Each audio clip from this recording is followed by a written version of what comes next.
Mathematics में बोला था पेपर टफ आएगा, हालांकि मैंने बोला पेपर मॉडरेट आया था, पर बहुत लोगों ने पेपर टफ बोला। ये मैंने प्रिडिक्शन किया था। क्यों प्रिडिक्शन किया था? क्योंकि मैथमेटिक्स और फिजिक्स आईसीएसई में हमेशा से टफ आता है और हमेशा टफ आता रहा है।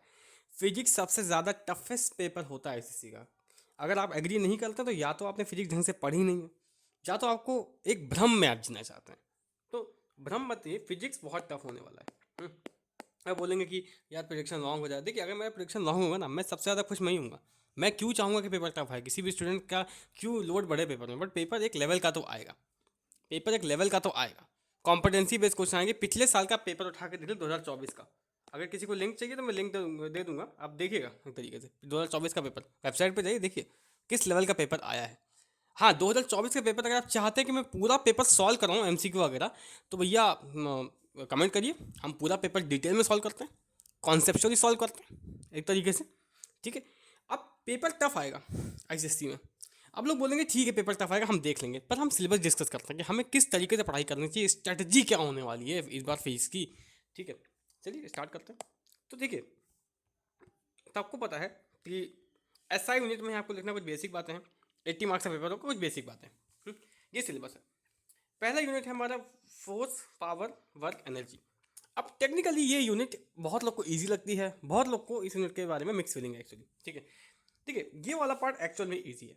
तो इसमें न्यूमेरिकल प्रॉब्लम भी सिंपल है, तो ये वाला पार्ट इजी है। इस वाले पार्ट को मैं फिर बोल रहा हूँ, दिस पार्ट इज इजी, तो इसको आप इजी बोल सकते हैं। ठीक है। अब ये वाला पार्ट भी जेन्युइनली इजी है, मैं फर्जी में हाइप नहीं करूँगा। Work energy, power and relation, ये वाला पार्ट थोड़ा सा टफ होता है, क्योंकि यहाँ पे जो थोड़ी बहुत चीज़ें जैसे एफ एस कॉस थीटा वगैरह, ये सब चीज़ें थोड़ी सी टफ होती हैं, है ना, कंपेरेटिवली। अगर कॉन्सेप्चुअल डिटेल्स की हम बात करना चाहें तो। ठीक है।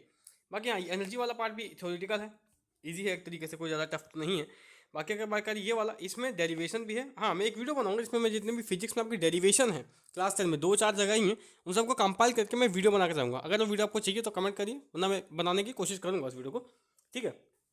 अब मशीन वाला पार्ट भी इजी है, पर इसमें भी डेरिवेशन है, तो डेरिवेशन वगैरह पार्ट है, इसमें डेरिवेशन हैवी यूनिट आप कह सकते हैं इसको। अब लीवर भी इजी है, लीवर में भी कुछ टफ नहीं है, तो ये यूनिट ओवरऑल इजी है। बट यहाँ पे कंजर्वेशन ऑफ एनर्जी थोड़ा सा कॉन्सेप्चुअली टफ हो जाता है कि समझ नहीं आता है। अब इस चैप्टर से, इस यूनिट से क्वेश्चन टफ नहीं बनते, ज़्यादातर मॉडरेट क्वेश्चन आपको देखने को मिलेंगे, बहुत ज़्यादा टफ क्वेश्चन आपको देखने को नहीं मिलेंगे। इस यूनिट को मैं मॉडरेट कह सकता हूँ, कि जिससे था मॉडरेट यूनिट। ठीक है, मॉडरेट यूनिट आप कह सकते हैं। आगे बढ़ते हैं, टाइम वेस्ट नहीं करें, लाइट की बात करते हैं। भाई अगर मैं लाइट को ये बोलूँ सबसे ज़्यादा टफेस्ट यूनिट है एक्चुअली पूरे आईसीएससी की, तो कोई मतलब अतिशयोक्ति नहीं होगी, एग्जैजरेशन नहीं होगा एक तरीके से देखा जाए तो, है ना। लाइट सबसे ज़्यादा टफेस्ट यूनिट है कंपैरेटिवली, क्योंकि ये रिफ्रैक्शन टॉपिक, रिफ्लेक्शन आप 9 में पढ़ चुके हो, उसके कॉन्सेप्ट भी लगते हैं इसमें। और ये एक्चुअल में बहुत ज़्यादा टफ टॉप है, तो इतना ज़्यादा लेंदी सिलेबस है इसका, सिर्फ पहले पार्ट का एक तरीके से। This is the actual tough unit. इससे क्वेश्चन टफ ही आएगा, मैं फिर बता रहा हूँ, ये टफ ही यूनिट है, तो इसको प्लीज़ इजी मत समझिए। लाइट के क्वेश्चन बहुत ज़्यादा टफ देखे गए पिछले सालों में। ठीक है, और मॉडरेट से टफ आ सकते हैं, एग्जैक्टली हर क्वेश्चन टफ नहीं हो सकता, डेफिनेशन में क्वेश्चन आ ही नहीं रहे। टोटल ये कॉन्सेप्ट भी थोड़ा टफ है। जन बहुत लोगों को फिजिक्स मतलब पढ़ लेते हैं, 10th पास भी कर लेते हैं, पर उनको टोटल इंटरनल रिफ्लेक्शन का कॉन्सेप्ट नहीं पता है। मैं वीडियो में बताऊंगा, है ना, अगर आप चाहते तो मैं बताऊँ। ठीक है, टोटल इंटरनल का कॉन्सेप्ट नहीं आता है। बाकी लेंसेज, अब ये वाला पार्ट ज़्यादा थ्योरेटिकल है, और इसमें थोड़ा सा आसान है, बट इसमें भी कॉन्सेप्चुअल क्वेश्चन देखे गए हैं पिछले पिछले पेपर्स में, जो कॉन्सेप्ट जनरल किताब में भी नहीं दिए गए, ऐसे भी कॉन्सेप्ट मैं प्रूफ करके दिखाऊंगा। स्पेसिमन में ऐसे क्वेश्चन हैं जो किताब में नहीं पूछे गए, बट हाँ वो क्वेश्चन आए हैं एग्जाम में, 10th के एग्जाम में आए हैं, है ना। तो उसके बाद ये वाला, हालांकि स्केल ड्राइंग आपकी ग्राफिकल रिप्रेजेंटेशन ऑफ रे डायग्राम्स नहीं है, ये आपके साथ क्लास 12th के सिलेबस में भी शायद नहीं है, शायद 12th में है, आई डोंट नो। ठीक है, अब यहाँ से डेरिवेशन, इसमें डेरिवेशन नहीं है, तो ये आप चिंता, डेरिवेशन से आप मुक्त हो जाएंगे इसमें। बाकी ट्रायंगुलर प्रिज्म ये वाला भी टफ है ना। इसमें कुछ तो थ्योरेटिकल चीज़ें हैं, बट स्कैटरिंग वगैरह थोड़ा सा टफ कॉन्सेप्ट है। अब साउंड यूनिट जो है वो एक तरीके से इजी यूनिट है, यूनिट तो इजी है, बट क्वेश्चन इससे कभी कभी कॉन्सेप्चुअल ट्रिकी आ जाते हैं। टफ तो नहीं बोलूँगा, इसमें ट्रिकी बोल सकता हूँ। इसमें ट्रिकी, इसमें आपको ना थोड़ा सा 9th की भी नॉलेज होनी चाहिए, और इन जनरल थोड़ी बहुत वेव्स की भी नॉलेज होनी चाहिए। मैं साउंड का भी वीडियो डाला है, उसको देख लीजिए, 25 मिनट में रिवीजन कराया पूरा अच्छे अच्छे कॉन्सेप्ट का, है ना। पहले रिवीजन है एक्चुअली, वन शॉट नहीं है, वन शॉट का मतलब नहीं बनता, पढ़ना आपको खुद ही चाहिए। रिवीजन के लिए आप रिफर कर सकते हो यूट्यूब को। अब यूट्यूब पे पढ़ना गलत नहीं होता, बट यार खुद से पढ़िए, सेल्फ स्टडी को मतलब इंकरेज करिए, पहली बात तो मैं तो ये बोलना चाहूँगा आपसे। नंबर तो उसी से आएंगे। अब देखिए, इसमें ये वाला पार्ट टफ है, नेचुरल वाइब्रेशन, बाकी पार्ट तो मैं बोलूँगा ईजी है। ये वाला पार्ट सुपर ईजी है, तो इसमें आप टेंशन मत लीजिए। अब ये वाली लाइट के बाद जो टफेस्ट यूनिट आती है वो आती है इलेक्ट्रिसिटी और मैग्नेटिक, ये दो यूनिट का कॉम्बिनेशन है। इसमें ये वाला पार्ट नया है आपके लिए, तो ये टफ ऑब्वियसली हो जाता है। ये वाला पार्ट भी नया है आपके लिए, ये तो ऑब्वियसली टफ हो जाता, नाइन्थ में था बट बहुत बेसिक था। हाउस होल्ड सर्किट टफ नहीं है, थ्योरेटिकल क्वेश्चन है, बट इसमें भी ट्रिकी क्वेश्चन यहाँ पे देखो, जो क्वेश्चन ईजी है उसे क्वेश्चन ट्रिकी आ जा रहा। ठीक है, अगर बात करें इस वाले पार्ट की, ये भैया मैग्नेटिज्म भाई सबको टफ लगता है। रीजन बताता हूँ मैग्नेटिज्म टफ क्यों लगता है, रीजन आपको रीजन बताया, क्योंकि इसमें बहुत सारी चीज़ें बुक में आउट ऑफ सिलेबस हैं। बुक में आपकी जो सेलेना बुक चलती है उसमें बहुत सारी चीज़ें आउट ऑफ सिलेबस हैं, बट आप क्या करते हो, सब कुछ पढ़ लेते हो, आप सब कुछ पढ़ने की कोशिश करते हो, इसलिए आपको आप एक टू द पॉइंट सिलेबस क्यों नहीं पढ़ते हो। तो भैया इसमें देखिए सिर्फ प्रिंसिपल्स होने लिखा है, बस सब लोग सब कुछ पढ़ लेंगे, लॉज नहीं है, इलेक्ट्रोमैग्नेटिक इलेक्शन सिर्फ ट्रांसफॉर्मर एलिमेंट्री आइडिया चाहिए।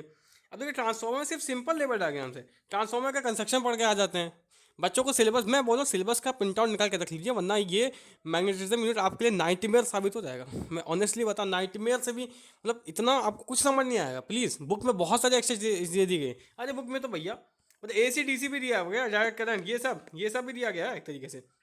ये आप अभी आपके लेवल पे ही नहीं है एक्चुअली देखा जाए तो। अल्टरनेटिंग करंट क्लास 12 में बहुत बड़ा चैप्टर है, उसके डिफरेंसेस हैं सेलेना की किताब में, क्यों पढ़ रहे हो वो सब भाई, क्यों पढ़ रहे हो, नहीं है वो सिलेबस में, सोच के देखो एक बार। अल्टरनेटिंग करंट का आइडिया है सिलेबस में, इतना ग्राफिकल डिटेल में जाके नहीं है, आइडिया तो है, एलिमेंट्री आइडिया है। आगे बढ़े, अब बात करते हैं हीट की। हीट एक इजी यूनिट है, इससे क्वेश्चन भी इजी आता है ऑनेस्टली, ऐसा नहीं मैं डरा रहा, फियर मॉन्गरिंग की वीडियो नहीं है ये, जेन्युइनली कंसर्न की वीडियो एक्चुअली। ठीक है, हीट एक इजी यूनिट है, न्यूमेरिकल इजी, थ्योरी भी इजी इससे आती है, बहुत ज़्यादा टफ इससे नहीं पूछा।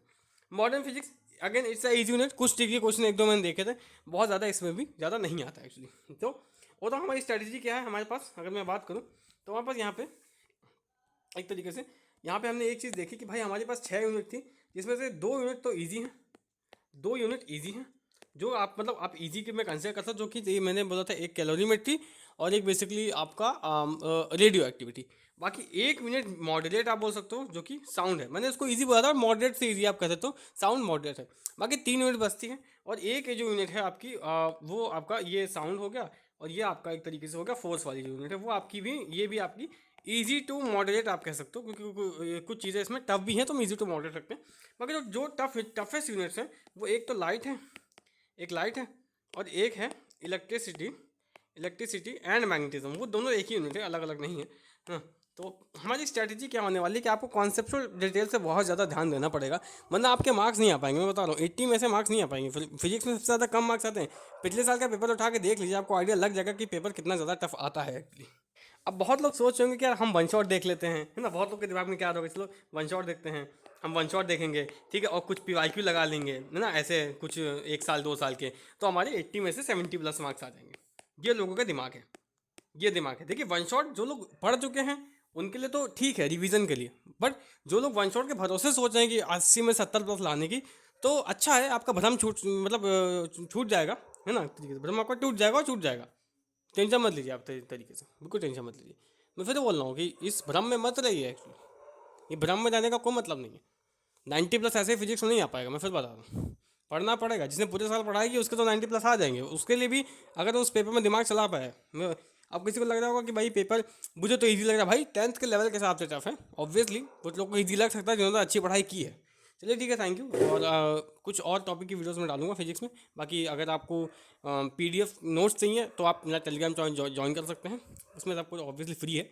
ठीक है, चलिए, ओके, थैंक यू।